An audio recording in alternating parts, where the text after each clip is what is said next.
Alors dans votre livre, il y a un livre de 120 pages aux éditions... 128. 128. Que sais-je? Voilà, aux éditions Que sais-je. Et ce qui est important aussi dans votre livre, c'est la politique anglaise dans la Palestine, ce qu'on appelait la Palestine. Alors est-ce que vous Absolument. pourriez nous en parler et puis expliquer en quoi ce fut le début de l'affrontement?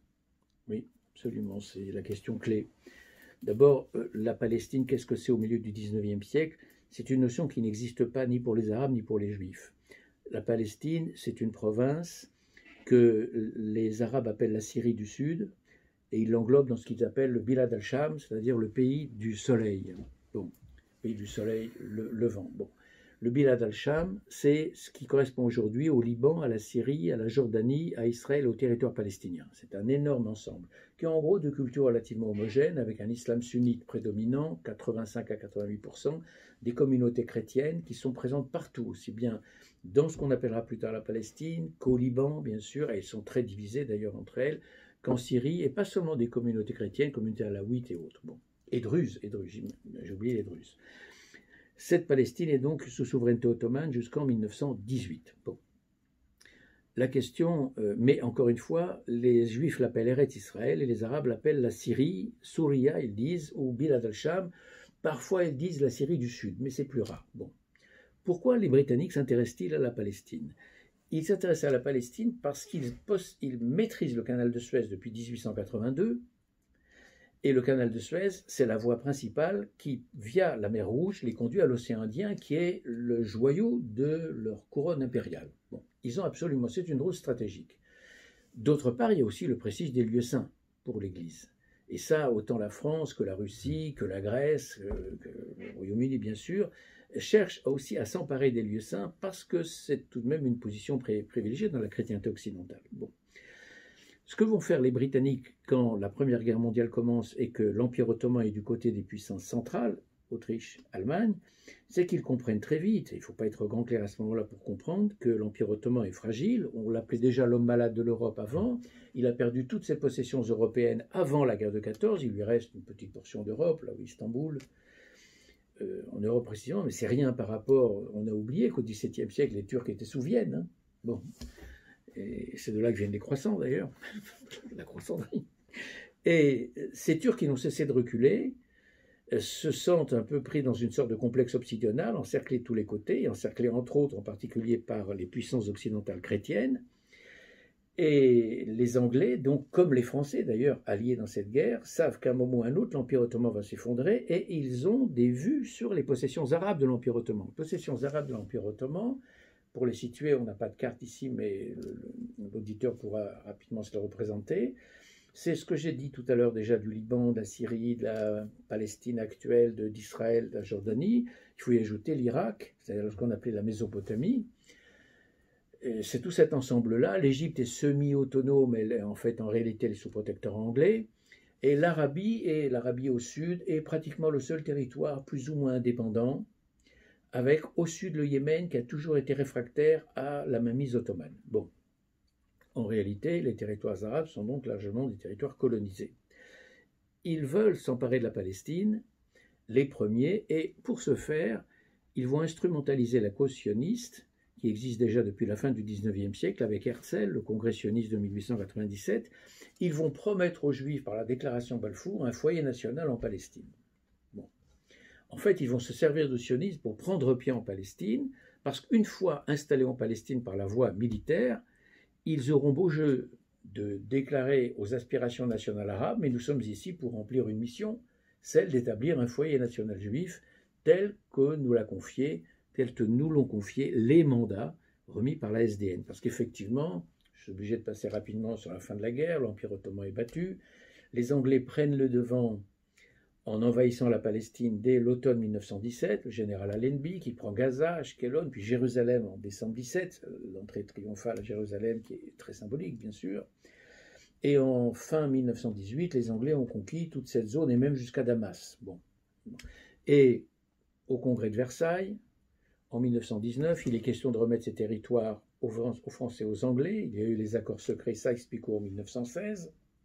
Des accords qui entrent en contradiction avec le fait que les Anglais ont promis aux Arabes de Hussein, shérif de la Mecque, un grand royaume arabe s'il entrait en guerre à leur côté. Ce qu'a fait le shérif Hussein en 1916, il a rempli son engagement.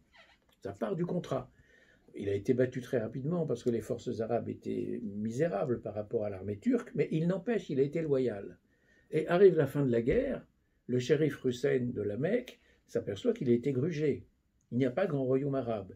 Et il y a la conférence de San Remo qui met sur pied les accords secrets Sykes-Picot qui partagent le Proche-Orient en deux grandes zones d'influence, anglaise, française. Anglaise, Palestine, Mésopotamie, française, Syrie, Liban.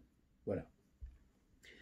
Quand la SDN est créée, en 1919, oui c'est ça, en 1922, elle confie 2 mandats au Royaume-Uni et 2 mandats à la France. Au Royaume-Uni, la Palestine et la Mésopotamie. Et à la France, la Syrie et le Liban. Bon, le résultat, c'est que le grand royaume arabe n'a pas été créé. Donc, c'est pour les Arabes, c'est une deuxième trahison après la déclaration Balfour, qu'ils reçoivent évidemment comme une gifle. Bon. À partir de ce moment-là, le foyer national juif qui avait commencé déjà à être édifié avec ce qu'on appelait les vagues d'immigration dès 1882, ça s'appelait Aliyah. En hébreu, ça signifie la montée. Bon. Ce foyer national juif va se développer davantage sous la mainmise britannique que sous la mainmise turque. Les Turcs avaient officiellement interdit l'immigration juive, mais vu la corruption endémique dans ce pays, en réalité, l'immigration a continué. Certes, surveillée, mais continué. Bon. Résultat, il y a donc eu 2 aliyahs entre 1882 et 1914 qui ont jeté les bases du futur foyer national juif et même du futur État juif. Vous savez, les futurs dirigeants de 1948, Ben Gurion et les autres, sont arrivés à ce moment-là, avant la guerre de 14. Mais avec l'arrivée des Anglais, l'entrée en Palestine est un peu plus libre. Elle n'est pas totalement libre. Les Anglais mettent des conditions économiques. Il faut un répondant économique d'au moins de 1000 livres sterling, c'est considérable, sur une année pour pouvoir entrer en Palestine. Donc, mais l'Aliyah est tout de même plus libre qu'à l'époque des Turcs. Et donc, de 1920-22 à 1939, les Juifs vont développer l'Aliyah, même avec les restrictions que l'on sait, et surtout, il y aura 5 vagues d'immigration, alors que l'Aliyah reste quand même assez chétive et squelettique jusqu'en 1930. En gros, on passe d'un foyer national juif de 85 000 personnes à 170 000 à la fin des années 20, c'est pas énorme, sur une population de Palestine qui compte environ 1 100 000 habitants. Donc une minorité juive qui est de l'ordre de 10, 12, 15% maximum. J'ai oublié de dire qu'il y a toujours eu une minorité juive en Palestine depuis la destruction du temple, depuis la mort de Jésus, et contrairement aux idées reçues, les juifs ne sont pas minoritaires après la destruction du temple, en réalité, ils sont majoritaires jusqu'à la conquête arabe du 7e siècle. Bon. C'est à ce moment-là, progressivement, que la population juive va diminuer ou va s'islamiser d'ailleurs, elle va être convertie à l'islam comme un certain nombre de chrétiens. Bon. Ce foyer national juif va connaître une immigration puissante à cause des événements européens.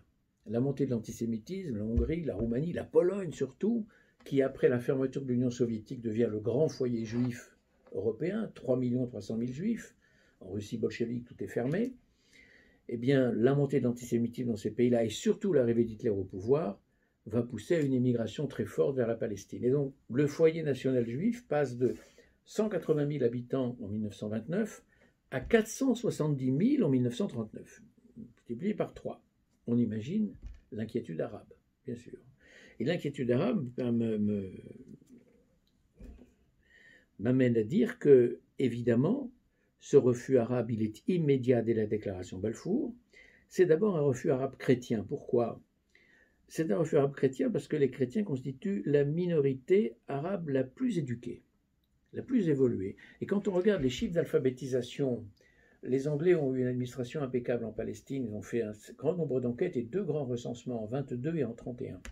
Et grâce à leur recensement et à leurs études administratives, on sait que le taux d'alphabétisation chez les Juifs et chez les hommes de 93%, chez les Arabes chrétiens de 73% et chez les Arabes musulmans de 25%. Le gouffre est énorme entre chrétiens et musulmans. Et donc l'élite intellectuelle de Palestine vers 1900-1910 est majoritairement chrétienne, protestante ou catholique ou de rite grec orthodoxe. C'est assez divisé, mais ils sont chrétiens. Bon. Mais progressivement, cette élite chrétienne va être supplantée par la majorité musulmane sous l'impulsion du grand moufti de Jérusalem. Alors, ici, il faut bien comprendre que le refus arabe est immédiat dès la déclaration Balfour, et quand les Anglais mettent en place leur administration, le refus arabe continue. Pourquoi? Parce que les Arabes argumentent de la façon suivante en disant: si nous souscrivons à vos propositions britanniques d'organiser des élections, par exemple pour élire un parlement communal ou un parlement du mandat, qui ne soit pas législatif, mais tout de même qui ait quand même un pouvoir de consultation, par exemple, nous devrions souscrire à la déclaration Balfour, car la déclaration Balfour fait partie de la charte du mandat, c'est indéniable. Elle est incluse dans la charte du mandat. Et nous ne voulons pas, et nous ne pouvons pas souscrire à cette déclaration. Donc, la minorité arabe la plus évoluée et cultivée, celle qui s'exprime politiquement, oppose un veto absolu à toute collaboration avec avec l'administration anglaise, et ça va lui coûter très cher, bien sûr. Et elle s'oppose à l'arrivée des Juifs, d'abord par l'opposition verbale et très rapidement par la violence. 1920, ce sont des émeutes à Jérusalem, très graves, qui ne vont pas frapper les sionistes, qui vont frapper les premiers Juifs rencontrés, c'est-à-dire des Juifs orthodoxes de Mea Shearim à côté de Jérusalem. Et ce qui est intéressant déjà, que c'est dans ces premières manifestations arabes, et c'est une grande différence avec ce qui se passait avant la guerre de 14, où avant la guerre de 14, l'opposition arabe chrétienne distinguait bien entre sionistes et juifs, et parfaitement conscient que le sionisme faisait peser un danger sur l'indépendance de cette région pour les Arabes, au point même qu'un livre sur le sionisme avait été publié en arabe en 1909, c'est bien la preuve qu'il s'intéressait à cette question, mais il distinguait bien entre les juifs de ce qu'on appelait le vieux Yishuv, la vieille communauté, et les sionistes. En revanche, dans les émeutes de 1920, 1921 et surtout 1929, qui sont les plus dévastatrices, là, il n'y a plus de distinguo, et la foule ne crie pas mort aux sionistes, elle crie mort aux juifs, et elle ajoute: égorgeons les juifs sont nos chiens, nous boirons le sang des juifs. C'est très important, les juifs sont nos chiens, parce que ça renvoie à toute l'économie psychique de la dimitude. Un juif, c'est un dhimmi, c'est-à-dire un chien. Et il n'y a pas d'autre expression dans le monde arabe quand on dit juif de Yehudi Kelb. Le juif, c'est un chien. Bon. Et même jusqu'aujourd'hui, on en a donné des exemples très récents, en Tunisie, au Maroc, jusqu'aujourd'hui encore, toute une jeunesse qui est élevée encore dans cette expression, alors qu'il n'y a plus de juifs en Tunisie, presque plus, ni au Maroc, on continue encore à parler de chiens. Bon.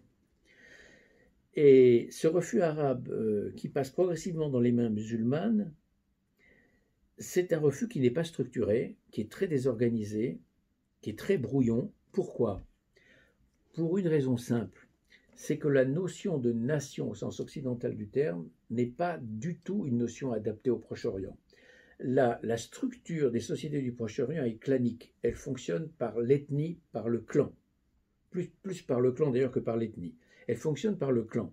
Et donc la notion de nation, qui suppose la disparition des clans, bien sûr, suppose une évolution mentale qui est totalement étrangère à ce monde-là.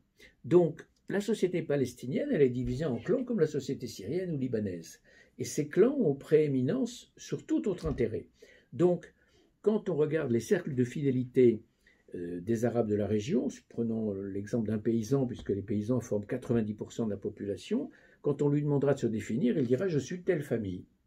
Très bien. Et ensuite, je suis de tel village. Très bien. Et ensuite, il dira je suis de tel clan. Le Khamoula en arabe, c'est fondamental. La Khamoula, c'est l'alliance de plusieurs familles. Une alliance à la vie et à la mort qui fait qu'on est solidaire lorsque une famille est agressée. Et c'est les représailles, c'est la vendetta, et c'est ce cycle infernal de représailles, d'attaques, et ainsi de suite. Bon, qu'on connaît dans d'autres sociétés méditerranéennes. La Sicile a fonctionné comme ça longtemps. Le résultat, c'est que la nation qui suppose totalement être au-dessus des clans n'existe pas, parce que, reprenons ce paysan palestinien, quand on lui demande « mais au-delà de cela, vous appartenez à quelle nation ?»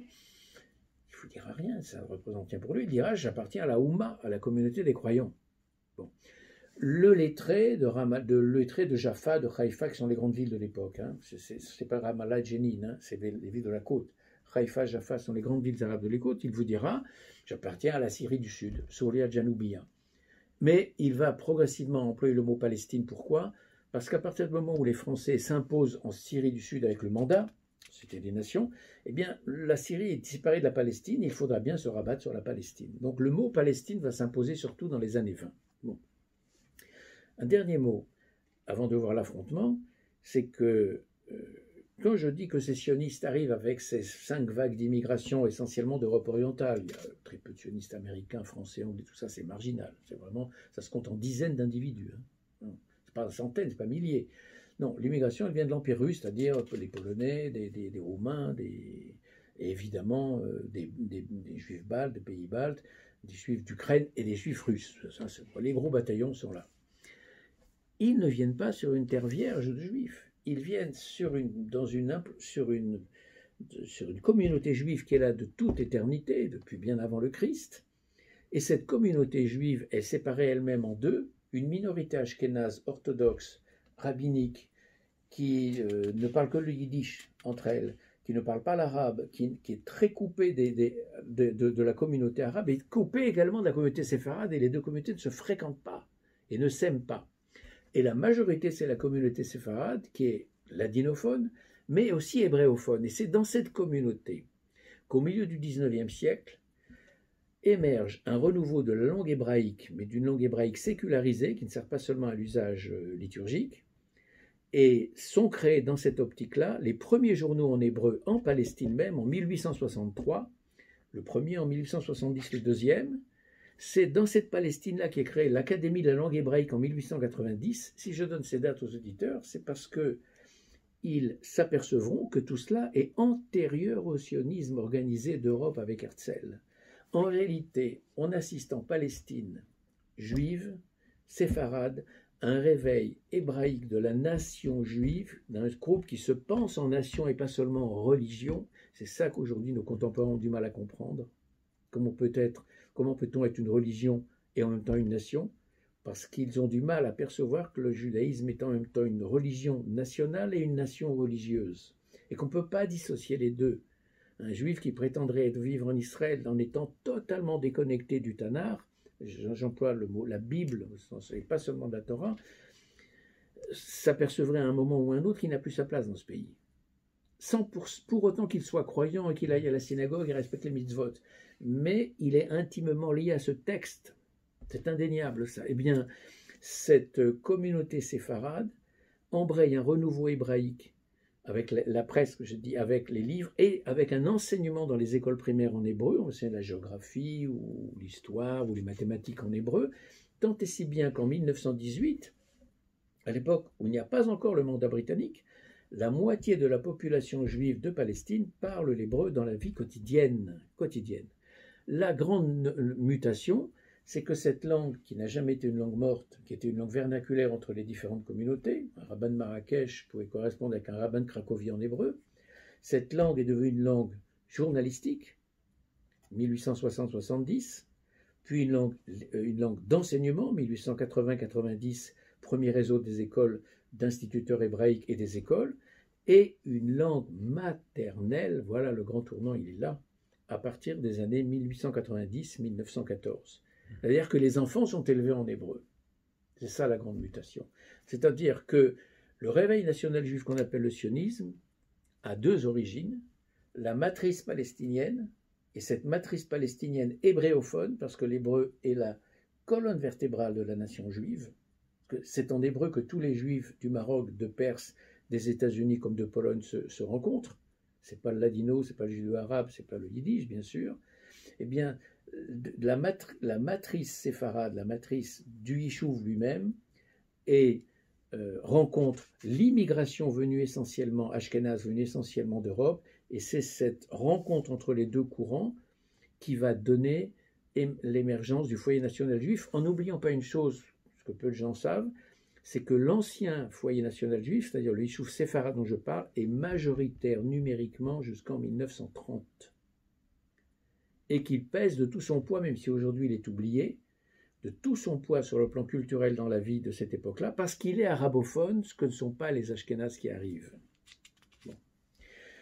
Alors, le dernier mot, quand même, c'est que le conflit lui-même, il naît du refus arabe, parce que j'ai dit pourquoi le refus arabe était structuré, j'ai dit comment avaient commencé les premières violences, et ces premières violences de 1929 sont un tournant tragique parce que ces violences de 1929 sont accompagnées de massacres, tout simplement. Ce ne sont pas simplement des émeutes, ce sont des massacres. Et ces massacres sont accompagnés d'une cruauté qui sidère tous les contemporains. Les juifs, mais même les élites musulmanes, qui sont complètement effrayées par ce qui s'est passé. Certains d'ailleurs vont se désolidariser de ce qui s'est passé, surtout les élites chrétiennes, mais aussi quelques musulmans, on dit nous n'avons rien à voir avec ça, et les journalistes occidentaux qui sont sur place, et il y en a beaucoup, dont le fameux Albert Londres, qui était là avant les émeutes et qui revient après les émeutes et qui témoigne, mais pas seulement le sénateur français Justin Godard, sénateur de Lyon, qui fera partie des 80 résistants à Pétain, qui votera non les pleins pouvoirs à Pétain, mais Justin Godard a fondé en 1926 un comité France-Palestine pour soutenir l'implantation sioniste, le projet sioniste, et Justin Godard s'est rendu sur place et il témoigne, et quand on lit les témoignages aujourd'hui, on ne peut pas ne pas penser au 7 octobre. C'est quelque chose d'effrayant, pourquoi ? Parce que tous ceux qui jusque-là dans le Yishuv juif avaient pensé à une coexistence avec les Arabes se disent mais on ne peut pas vivre dans ces conditions, on ne peut pas vivre sous une telle menace. Et il ne se pose plus la question de savoir peut-on éviter l'affrontement.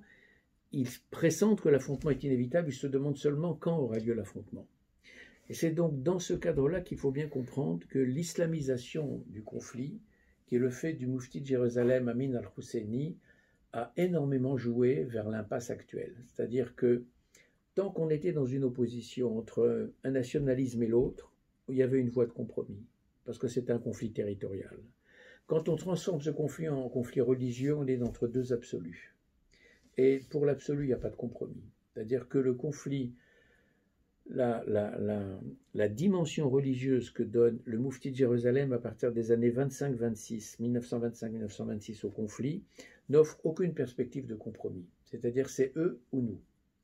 Et ce que le moufti met en avant, parce qu'il a compris que la notion de nation était étrangère à la masse rurale musulmane palestinienne, ce qu'il va mettre en avant, c'est la notion d'islam, bien sûr.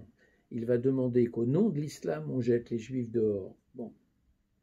Et ça entraîne les violences de 1929, la rébellion de 1936-39, une rébellion qui va être faite, là aussi, au nom de l'islam, et qui va éliminer progressivement les leaders chrétiens. D'ailleurs, il suffit de regarder, je n'ai pas le temps de développer ici, mais les chefs des milices arabes qui ont combattu pendant 3 ans, les chrétiens représentent moins de 2%. Les chefs alors qu'ils représentent 12% de la population de Palestine. Et les chrétiens eux-mêmes, à partir de 38-39, sont victimes de cette islamisation, avec le slogan qui court dans les rues arabes à ce moment-là, qui consiste à dire « après samedi, dimanche ». Tout le monde comprend ce que ça veut dire. En forçant d'ailleurs les femmes chrétiennes à se voiler, et en obligeant également les commerçants chrétiens à fermer le vendredi. Tout ça montre qu'on est dans un mouvement palestinien de plus en plus islamisé qui n'offre aucune porte de sortie parce que c'est encore une fois ou eux ou nous, il n'y a pas de solution de compromis. Militairement, cette révolte arabe de 1936-39, qui est très longue, qui dure 3 ans, qui connaît des rebondissements, on n'a pas le temps de développer, mais les Britanniques vont la briser par la force, par la violence, avec les moyens que la guérilla arabe de Palestine n'a pas les moyens d'endiguer, l'aviation, les blindés, etc. En mars 1939, la rébellion est écrasée. Les Arabes ont eu 6000 morts, les Juifs un peu près 550, les Anglais à peu près 400, les soldats anglais 400. Ce qui est frappant dans les 6000 morts palestiniennes, c'est qu'un bon quart des morts palestiniens ont été tués par d'autres Palestiniens. C'est-à-dire qu'à l'intérieur de la rébellion, il y a une guerre civile, dont un certain nombre de dirigeants palestiniens, pas seulement chrétiens, mais aussi musulmans, ont témoigné. C'est-à-dire que la ligne opposée à la ligne du moufti de Jérusalem, Amin al-Husseini, qui est proche des frères musulmans d'Égypte, cette ligne prévoit l'élimination physique de tous les opposants, à tous ceux qui s'opposeraient à cette conduite des opérations. Donc la famille Nashashibi, qui est l'une des 6 grandes familles de Palestine, est systématiquement ciblée au point qu'elle est obligée de s'exiler, et même le principal représentant de la communauté Nashashibi, qui est en voyage à Bagdad en 1941, il ne s'est pas exilé, il est en voyage à Bagdad, est assassiné là-bas par les hommes de main du moufti. Ce qui fait qu'aujourd'hui en Palestine, il y a très peu de Nashashibis. Ils n'ont pas été exterminés, ils sont exilés. Et les chrétiens, ça a été la même chose pour beaucoup d'entre eux. Bon.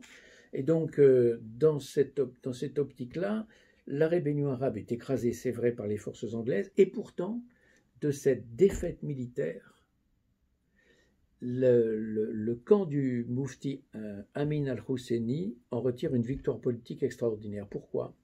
Parce que les Anglais, très pragmatiques, se sont servis du sionisme pour prendre pied en Palestine. Mais quand le sionisme commence à comporter plus de défauts que d'avantages pour eux, plus d'inconvénients, pardon, que d'avantages pour eux, ils l'abandonnent progressivement. Tant et si bien que la rébellion arabe est écrasée militairement, mais politiquement, elle a vaincu. Pourquoi? Parce qu'au mois de mai 1939, quand la rébellion est éteinte, les Anglais promulguent un nouveau livre blanc sur la Palestine, c'est un troisième, qui donne satisfaction finalement à la partie arabe, qui prévoit la fin de l'immigration juive, c'était une demande ancienne de la partie arabe, l'interdiction des acquisitions de terres sur 98% du territoire de la Palestine mandataire. Deux mesures essentielles que les Arabes réclamaient. Qu'ils réclamaient d'ailleurs avec une pratique du double langage qui est très étonnante, c'est que jamais il y a eu autant de demandes de vente de terres de la part des Arabes qui, en même temps, le jour du moins, maudissaient les vendeurs de terre et qui, la nuit, faisaient des affaires parce que le prix de la terre était tellement élevé que c'était la possibilité d'un gain facile. Donc le livre blanc de 1939 s'appuie sur une réalité militaire de destruction de la partie arabe qui va d'ailleurs jouer son rôle dans la défaite de 1948. Et pour la partie juive, on peut dire que les années 38-39 sont les pires années avant la Shoah. Parce que c'est l'Anschluss en 1938, et donc les Juifs autrichiens sous la loi nazie avec une virulence en Autriche beaucoup plus dure qu'en Allemagne, c'est la crise des Sudètes en 1938 et le démantèlement de la Tchécoslovaquie, c'est la conférence d'Évian en juillet 1938 où les Juifs sont abandonnés en race campagne, personne n'en veut, c'est la nuit de cristal, 9 novembre 1938, et c'est dans la foulée le livre blanc de 1939, c'est-à-dire qu'on assiste en 1939 à un abandon global du judaïsme européen. Personne n'en veut, et la tragédie du Saint-Louis, ce bateau errant qui va jusqu'aux États-Unis, Cuba, États-Unis, et qui est obligé de revenir en Europe, on est la parfaite illustration. Et en même temps, quand la guerre arrive, et je terminerai là-dessus cette partie, les Anglais vont appliquer strictement le livre blanc alors qu'ils sont parfaitement au courant de la Shoah depuis le mois d'août 1941, parce qu'ils ont décrypté les systèmes de code allemand de communication. Ils savent donc ce qui se passe dans ce que le père des Bois appelle la Shoah par balle. Ils le savent jour après jour, au point que Churchill, le 22 août 1941, à la BBC, prononce cette phrase énigmatique « Nous sommes en présence d'un crime qui n'a pas de nom ». Il sait de quoi il parle. Et il a une réelle empathie pour la cause juive et la cause sioniste, mais il reste fidèle à la politique du gouvernement, application stricte du livre blanc, interdiction de l'immigration juive, ne pas dépasser 15 000 immigrants par an alors qu'il y a des centaines de milliers de réfugiés qui demandent d'y entrer, mais en fidélité donc au Royaume-Uni malgré le livre blanc, parce que le Royaume-Uni c'est le premier combattant contre Hitler, et en même temps le mouvement sioniste opère un tournant durant la Seconde Guerre mondiale, parce que d'une part il y a la connaissance du génocide à partir en gros de la fin 1942, il y a une connaissance absolue du génocide, il y a une connaissance parcellaire avant, à partir de novembre 1942, je ne peux pas entrer dans les détails ici, c'est trop long, c'est certain, et surtout le tournant politique, c'est la conférence de Biltmore aux États-Unis. En fait, c'est un congrès du sionisme américain, mais où Ben Gurion est présent, il a tout fait pour le rassembler, où pour la première fois depuis Herzl, 1897, les sionistes disent clairement qu'ils veulent créer un État juif dans la Palestine mandataire. C'est la première fois qu'ils parlent d'État juif et qu'ils parlent de la Palestine mandataire, et qu'ils ne disent pas en Palestine mandataire, mais dans la Palestine mandataire. C'est-à-dire que c'est un tournant radical, qui va forcément les conduire à un affrontement avec la partie arabe et peut-être avec la partie anglaise.